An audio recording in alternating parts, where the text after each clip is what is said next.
រាល់ដងថតបង្ហាញម៉ូតូចេញទៅប្រភេទទិញដាច់ចឹងណាបងប្អូនឥឡូវហ្នឹងគឺយើងថតម៉ូតូអាសង់បងប្អូនប្រភេទម៉ូតូបង់រំលោះបងប្អូននិយាយទៅបងប្អូនសម្រាប់ម៉ូតូនេះគឺបង់រំលោះគឺធូរថ្លៃខ្លាំងមែនទែនបងប្អូន30ទៅ$40ទេរំលោះសុទ្ធបងប្អូនអត់មានត្រូវការប្រាក់កក់អត់មានត្រូវការអ្នកធានាអីទាំងអស់ហើយខាងយើងក៏មានសេវាបង់រំលោះច្រើនដែរបងប្អូននិយាយទៅគឺយើងអត់សូវដែរថតទេប្រភេទបង់រំលោះបងប្អូនដោយសារយើង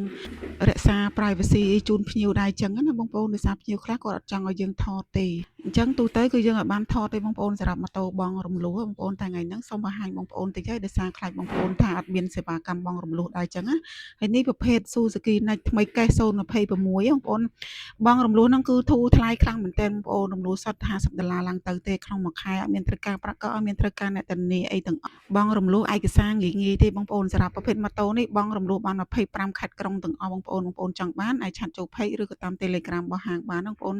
ធានាតម្លៃល្អធានាតម្លៃបង់ប្រចាំខែធូរថ្លៃជូនបងប្អូនតែម្ដង